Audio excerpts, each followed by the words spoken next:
Bagaimana kabar kalian hari ini? Baik, Bu. Oke, apakah kalian sudah siap untuk menerima materi pembelajaran? Sudah, Bu. Sudah siap, baik ya. Ibu minta salah satu dari kalian untuk memimpin doa. Ayo, siapa? Saya, Bu. Oke, baik Ibu. Baik teman-teman, sebelum kita melaksanakan pembelajaran pada hari ini, mari kita berdoa menurut agama dan kepercayaan kita masing-masing. Berdoa dimulai. Berdoa selesai. Terima kasih ya Edi sudah memimpin doanya. Ibu ingin bertanya yang tidak hadir siapa saja di ruangan ini? Ada semua, Bu. Oke, bagus. Mengenai materi yang akan kita pelajari, Ibu ingin bertanya, apakah kalian sudah makan? Sudah, Bu. Sudah, Bu. Apa yang kalian makan dan untuk apa kita makan? Tadi makan roti, Bu. Itu untuk supaya kita nggak lapar lagi, Bu. Oke, bagus ya.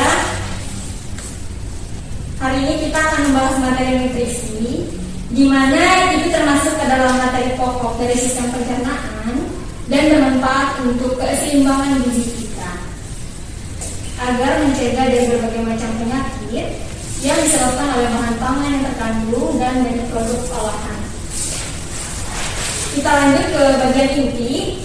Ibu akan menayangkan PPT. Ini sebentar ya.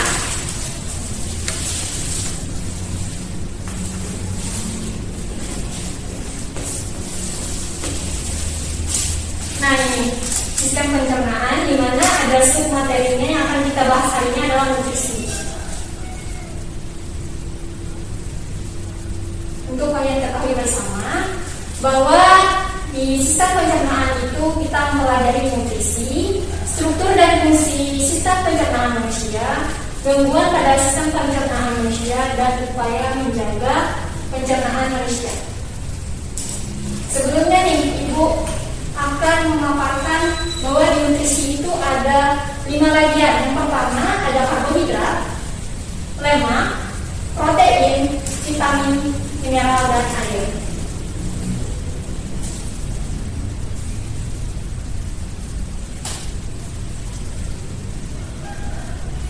Kemudian di sistem pencernaan makanan kita masuki ini dulu terlebih dahulu, di mana untuk makhluk hidup seluruhnya membutuhkan makanan untuk bertahan hidup, bahwa makanan sangat dibutuhkan oleh makhluk hidup karena disitulah diperoleh energi. Nah, energi tersebut digunakan untuk melakukan berbagai aktivitas sehari-hari. Oleh karenanya, makanan yang kita makan haruslah makanan yang mengandung zat gizi yang cukup atau sesuai dengan energi kita. Masuk ke bagian nutrisi, di mana nutrisi adalah zat kimia yang sangat dibutuhkan oleh tubuh dan berfungsi dalam bentuk energi. Energi dalam tubuh berfungsi untuk memelihara dan membangun jaringan dalam tubuh.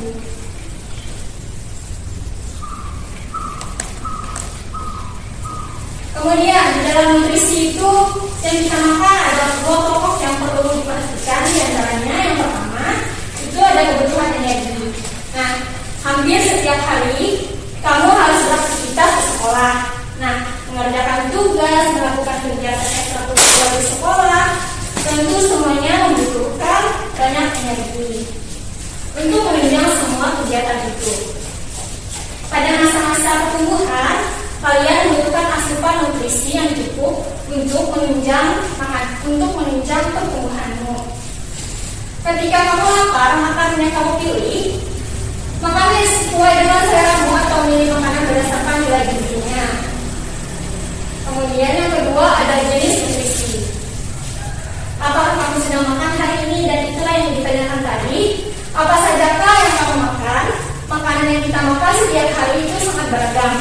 Misalnya nasi, mie, singkong, tahu, tempe, ikan, daging, telur, sayuran, dan buah-buahan.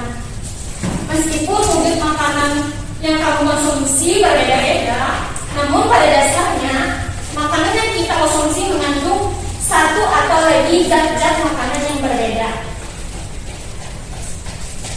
Zat-zat yang terkandung dalam makanan dapat berupa karbohidrat, lemak, protein, vitamin, dan mineral. Seperti yang sudah Ibu jelaskan di slide pertama tadi. Kemudian karbohidrat, lemak, dan protein sering juga dikelompokkan sebagai makanan sumber energi. Adapun vitamin dan mineral sebagai kelompok makanan non energi. Perlu diketahui ya, adapun vitamin dan mineral sebagai kelompok makanan non energi. Nah, kita masuk yang pertama itu karbohidrat. Siapa yang mau membacakan? Dipersilakan. Saya Bu. Karbohidrat yaitu sumbernya antara lain ada beras, jagung, beras gandum, kentang, umbi-umbian, buah-buahan, dan madu. Fungsi utamanya yaitu sebagai sumber energi. Tubuh manusia menyimpan karbohidrat di organ hati dan otot, merupakan senyawa kompleks yang tersusun dari unsur C, H, dan O sebagai bahan pembentukan gula sederhana dan gula yang kompleks. Oke, terima kasih Tami. Kemudian yang kedua ini kita ada protein. Nah, protein itu antara lain diperoleh dari daging hewan, susu, ikan, telur, dan keju. Sedangkan dari tumbuhan diperoleh dari biji-bijian. Fungsi utama protein adalah sebagai komponen struktur dan fungsional. Kemudian yang ketiga itu ada lemak. Sebentar ya. Nah, lemak itu merupakan sumber energi yang menghasilkan kalori paling besar bagi tubuh kita. Sumber lemak hewani adalah lemak daging, mentega, susu, ikan basah, telur, minyak ikan. Sedangkan sumber lemak nabati adalah kelapa, kemiri, kacang-kacangan, alpukat, dan lain-lain. Lemak itu berfungsi sebagai sumber cadangan bagi energi kita. Kemudian yang keempat ada garam mineral. Nah, garam mineral ini dibutuhkan secara sendiri-sendiri maupun kelompok. Masing-masing mempunyai peranan tertentu di dalam tubuh. Beberapa contoh penyakit kekurangan mineral antara lain bisa dibacakan oleh kalian. Baik, garam mineral itu dibutuhkan secara sendiri-sendiri maupun kelompok. Masing-masing itu mempunyai peranan tertentu di dalam tubuh. Beberapa contoh penyakit kekurangan mineral antara lain yang pertama yaitu kekurangan kalsium, darah sukar membeku, kejang otot, gangguan pengulangan. Kemudian yang kedua itu ada kekurangan iodium, menderita gondok. Oke, baik, terima kasih ya Siti. Semoga itu bisa dipahami dengan baik ya. Nah, yang kelima itu terakhir nih, vitamin. Pasti kalian sudah tahu nih yang namanya vitamin. Vitamin itu merupakan molekul organik yang diperlukan makanan dalam jumlah yang sangat kecil. Akan tetapi definisiasi vitamin dapat menyebabkan permasalahan berat. Terdapat dua kelompok vitamin, vitamin yang larut dalam air dan vitamin yang tidak bisa larut dalam air. Nah, benar-benar Mas Ibu, vitamin yang larut dalam air yaitu vitamin B, B-kompleks, dan vitamin C. Vitamin yang larut dalam lemak itu ada vitamin A, D, E, dan K. Nah, dari vitamin itu kan pasti ada fungsinya nih. Yang pertama, vitamin B berfungsi sebagai koenzim dalam proses metabolik yang penting. Nah, kemudian yang kedua ada vitamin C diperlukan untuk sintesis jaringan ikat. Kemudian yang ketiga ada vitamin A digabungkan dengan pigmen penglihatan mata kita. Yang kelima itu ada vitamin E bersama-sama vitamin C melindungi fosfolipid dalam membran dari oksidasi. Yang terakhir ada vitamin K. Pasti kalian sering tuh berjemur di matahari. Nah, itu vitamin K diperlukan untuk penggumpalan darah. Nah, Ibu minta kalian satu membacakan ini uji kandungan makanan. Silakan. Saya Bu. Jadi beberapa reagen yang banyak digunakan untuk mendeterminasi kandungan nutrien dalam makanan itu adalah glukosa, benedik, kemudian ada karbohidrat dan glucose, kemudian ada protein dan benedik. Kemudian ada amilum, itu adalah larutan glucose, di mana warnanya biru tua sampai hitam atau gelap. Ada glukosa itu dari larutan benedik. Itu berwarna merah bata, kemudian ada protein dari larutan diuret, itu warnanya hijau sampai ungu, kemudian ada lemak itu dari kertas minyak, itu kertasnya jadi transparan. Oke, terima kasih ya Enda. Nah, di sini ada tabel uji kandungan makanan. Di mana zat makanan itu ada amidum, karbohidrat, di mana reagennya ada glucose dan perubahan warna yang terjadi akan menghasilkan biru kehitaman. Kemudian protein ada reagennya akan menghasilkan bioret, NaOH plus CuSO4. Perubahan warna yang terjadi akan menghasilkan warna ungu. Kemudian zat makanan yang ketiga itu ada glukosa. Reagennya akan menjadi membentuk benedik. Nah, perubahan warna yang terjadi akan menjadi warna merah bata. Kemudian zat makanan yang terakhir itu ada lemak, di mana reagennya itu kertasnya buram dan perubahan warna yang terjadi itu transparan.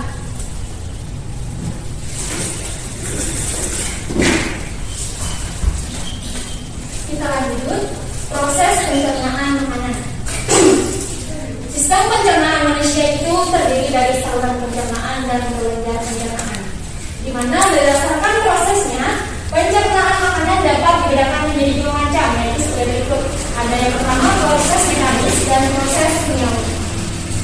Proses mekanis itu pengunyahannya dilakukan oleh gigi dan dibantu oleh lidah serta peranasan yang terjadi di dalam lambung kita. Kemudian proses kimiawi yaitu pelarutan dan pemecahan makanan oleh enzim-enzim pencernaan dengan mengubah makanan yang bermolekul besar menjadi molekul yang berukuran kecil. Nah, kalian pasti sudah tahu nih urutan saluran pencernaan. Yang pertama itu dimulai dari mulut, kerongkongan, lambung, usus halus, usus besar, rektum, dan yang terakhir itu ada anus. Kemudian yang terakhir nih ada gangguan pencernaan. Nah, gangguan pada sistem pencernaan itu dapat disebabkan oleh pola makan kita tadi ini, akibat kurang nutrisi, bisa juga infeksi bakteri dan kelainan alat pencernaan. Di antara gangguan ini adalah diare, sembelit, tukak lambung, obesitas, dan masih banyak lagi nih. Nah, dari paparan ibu tadi, ibu ingin bertanya.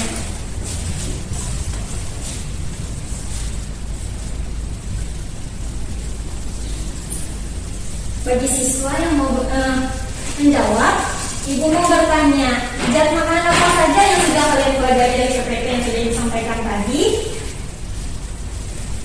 Izin menjawab, Bu. Ya, silakan Sari. Zat-zat yang terkandung dalam makanan dapat berupa karbohidrat, lemak, protein, vitamin, dan mineral. Karbohidrat, lemak, dan protein sering juga dikelompokkan sebagai makanan sumber energi.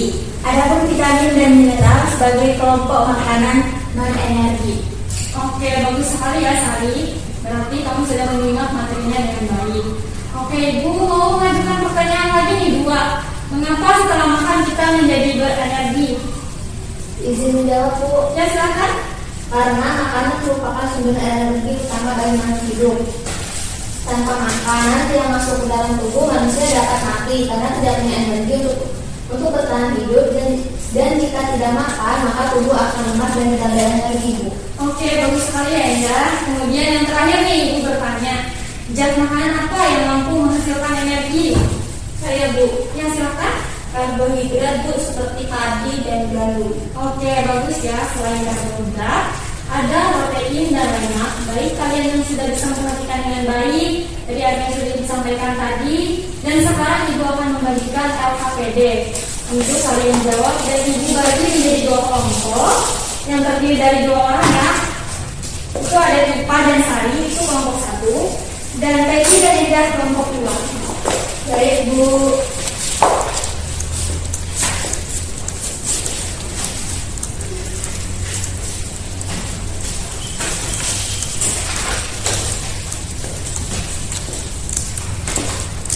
Silakan nanti kalian berdiskusi dengan teman kelompoknya.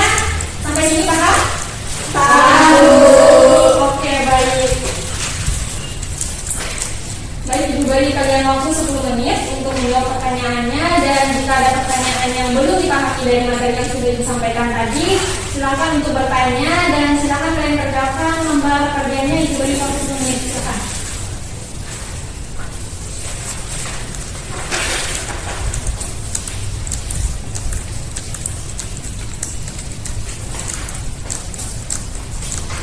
Izin bertanya Bu, Ya. ini untuk yang nomor 1 ini Bu, maksudnya sebenarnya Bu kok ada gambarnya? Ya, kalian cari, itu ada yang diberi petunjuk di lembar kerjanya. Coba kalian baca. Yang baik Bu. Ya.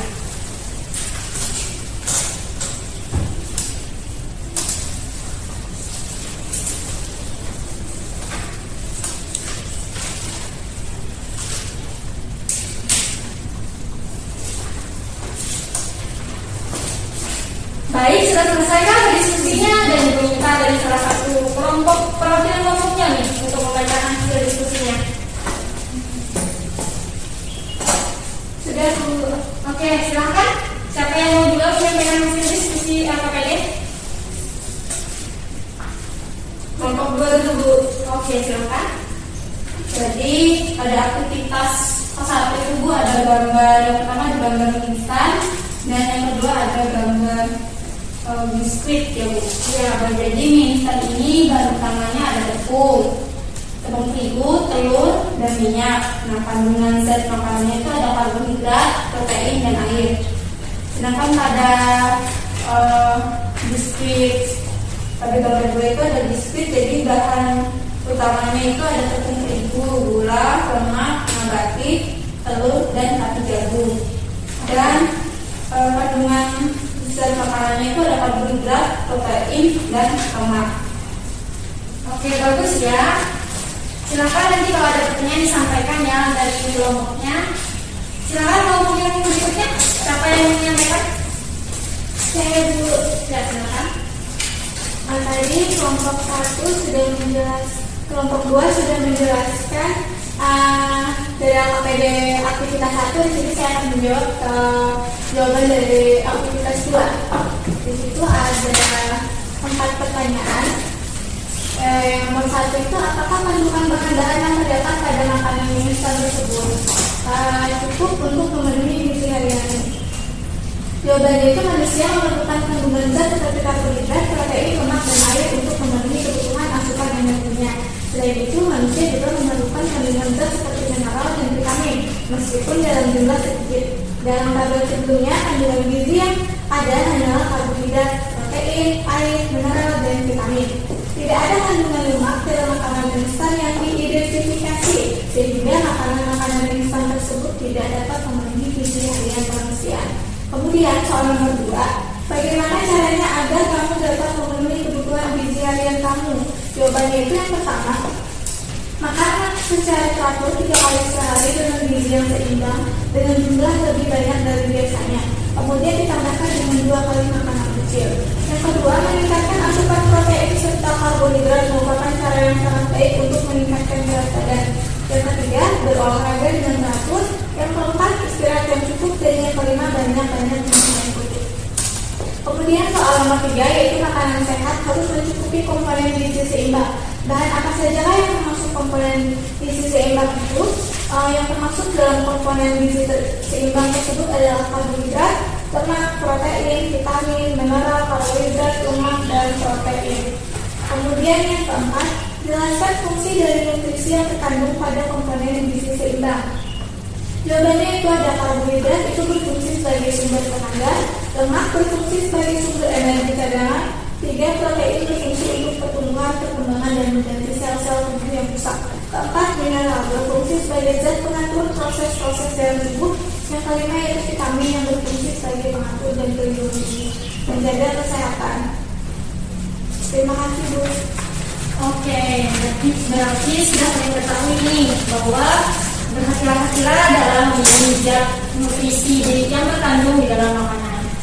Nah, Ibu apresiasi nih atas jawaban dan kerjasama dalam kelompok kalian. Silakan jawabannya itu kalian kumpul dengan foto atau scan, lalu dikirimkan melalui WA group.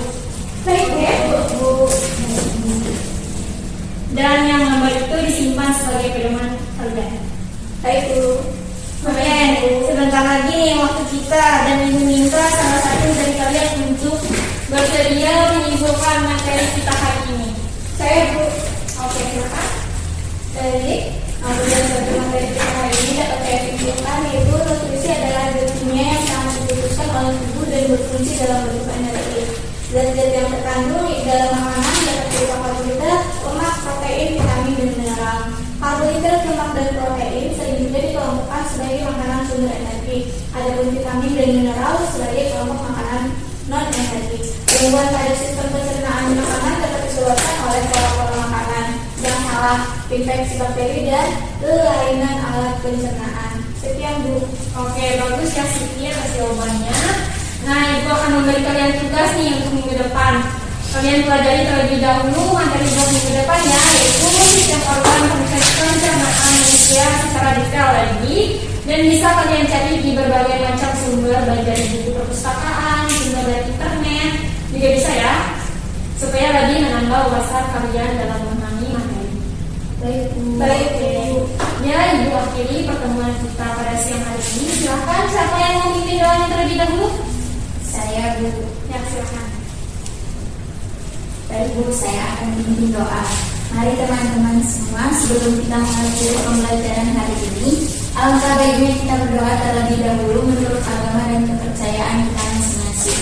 Berdoa dimulai. Berdoa selesai. Ya, kalian pulang ke rumah ya, istirahat dan jaga kesehatan kalian, jaga pola makan kalian ya. Assalamualaikum warahmatullahi wabarakatuh.